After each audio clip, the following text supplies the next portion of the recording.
What's up, guys, and welcome back to a brand new video. Today we're talking about the F1 2020 game. There's been a lot of rumors circulating, people are talking, speculating about whether we'll get a game this year, but finally we have some knowledge that has come to light because of some articles, and we now know that we are potentially getting an F1 2020 game. That's the first thing, which I'm very, very happy about. I was kind of wondering whether we'd get a game this year, because the F1 season, as of yet, hasn't got underway, and it doesn't show any signs of that happening anytime soon. But thankfully, I think we will be getting a game. Bearing in mind, in this video, I know absolutely nothing. I have no inside info. I haven't been speaking to Codemasters or anything, so take whatever I say with a pinch of salt. This is just my opinion on basically everything that I'm going to say in this video.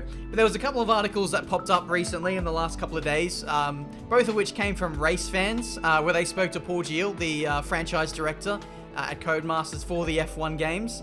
And yeah, they were just talking about how they wanted to get more drivers in for the virtual GPs that they're hosting in collaboration with F1. So because the real life Grand Prix aren't going ahead this year, they're doing it virtually on the F1 game, and they're trying to get in sports stars, racing drivers, both you know, from other categories in F1. They're getting influencers in and whatever. They had Liam Payne in their first one in Bahrain, which was absolutely ridiculous.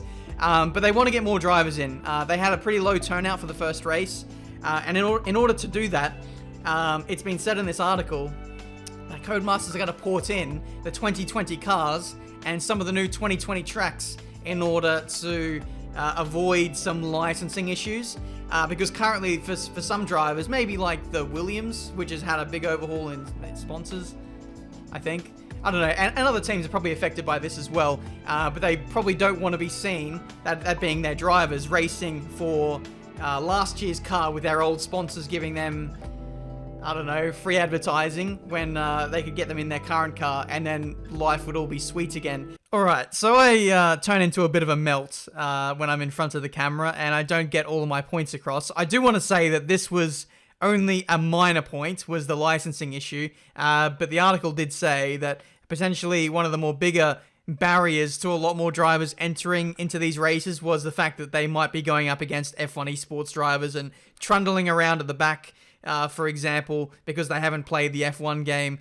This article did say that one of the minor issues could be old sponsors and liveries and potentially being in a different team from last year to this season. So I just thought I'd clear that up.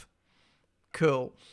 So yeah, that looks like that's going to be happening now for Codemasters. A lot of people are thinking that the whole public is going to have access to the 2020 cars on the 2019 game.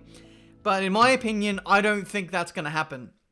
What I think is going to happen is the people who take part in these special races will get a code, and that will give them access to a different build of the game. So that'll give them access to drive in the 2020 cars and give them access to drive around Zandvoort and also the new Hanoi circuit in Vietnam.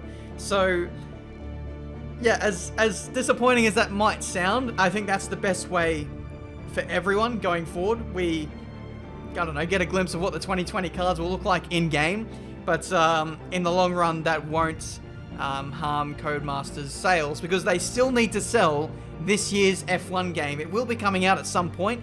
I believe that is somewhat indirectly confirmed by this other article, which is called F1 2020 game will feature all 22 tracks despite calendar changes. So, as you guys know, with everything that's going on in the world, a lot of the races so far have been either postponed or cancelled. We know that Albert Park, Melbourne, is not going to be raced this year. Neither is Monaco. They don't have a race fee, so there's no desire for those tracks to be raced. And being a street track, it takes a lot more organisation to get those Grand Prix up and running. So those two won't be on the calendar. And I was fearing that these two tracks weren't going to be on the game, and so too with a lot of the other tracks that may get cancelled in the future.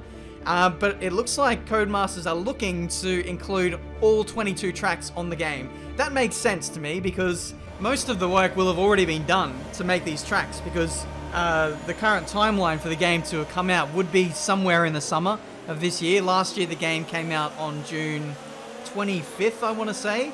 So, yeah, if they're looking to do a similar timeline, or maybe even earlier, before the whole outbreak happened, you would think that most of the tracks would have been done. Codemasters have recently, I don't know, realigned the way that they make the F1 games. They've now got like 2 teams, like one team that makes the next game and then one that makes the current game. So they have been getting ahead on schedule up until this point. So I'd want to say that the current 2020 game would be mostly done. So that is probably why they are already committing to making all 22 tracks. But of course, the final say does come down to FOM. And it looks like, thankfully, they've said yes to approving all of the tracks going on in the game. So that is absolutely phenomenal to see. You never know with F1, sometimes they might have been like, no, get them out. So it's good to see that we're going to get a full amount of content is what I'm trying to say. But yeah, to be honest, guys, I'm just happy that we're getting an F1 game. You know, I was quite worried a month or 2 ago, thinking that, you know, if the season doesn't go ahead, all this cancellation of races is happening, are we going to get an F1 game? But it looks like we probably will at this point. But the case of when it will come out, that is still up for debate. Especially now that maybe Cody's going to start working out how to get the 2020 cars into the current game and add those tracks in. That may take away some resources, as well as everybody working from home. Of course, that's a big distraction for everybody. No one's going to be as efficient. So you would assume that there would be a delay of some sort to their original planned release date.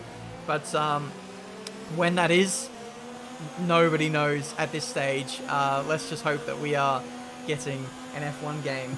You know, it's funny as well, because I actually had a predictions video that I was going to make right before the outbreak happened.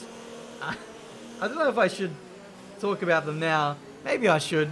But my predictions were a full F2 season, having driver retirements, that being in F1. So, like, old drivers would retire after a couple of seasons and F2 drivers would step up into the main game. We'd have no more Lucas Weber and Devin Butler. My guess would be is that because we already, like, went up into F1 with them last year, it makes no sense for them to be in F2 again after being in F1 in the last year's game. So I think they do away with those characters. Might even see pre-season testing.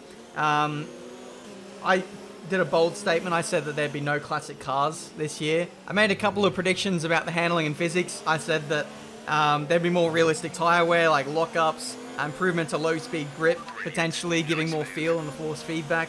ERS to become more automated, because I know that the drivers themselves in real life, they don't flick around with the ERS mode, so I feel like some kind of control might be taken away, and we may get an ERS button. I don't know. These are all just my guesses, just in case you weren't really listening a minute ago. And I said my predicted release date would have been Tuesday, the 9th of June, between the Baku and Canada race weekends. But now with everything that's going on, we know that Baku won't run at its current scheduled date. Canada is still scheduled to go ahead at its predicted time, or scheduled time, but I feel like that's going to be postponed as well. So you can literally throw everything I've said potentially out the window. But who knows, guys. Let's just hope that we get an F1 game this year. Hopefully you guys have enjoyed some of the info that I have delved into. Hopefully I have covered everything. Like I said, I'll leave a link to the 2 articles that I mentioned down in the description below. It's been, I don't know, it's been a real troubling time lately. A lot of people having nothing to do, being in lockdown. I would love to have an F1 game this year, but of course there are more pressing things that higher up on the priority list. But if it does come out this year, and I think it will, a lot of us F1 fans will be happy to be able to do something in our spare time. Anyway, thank you guys so much for watching. Leave a like if you enjoyed. Subscribe to the channel if you're new to see plenty more racing game content. If there's any more news that comes out, maybe today, keep an eye out for my Twitter, and I will tweet about it or something, or who knows, maybe even make another video. In other news, I'm doing a charity race today at 5 p.m. With Jimmy Broadbent, racing against him, and a lot of other racing drivers, so keep an eye out for the stream. We're going to have some fun, and hopefully you guys will join me. Until the next video, I'll see you next time.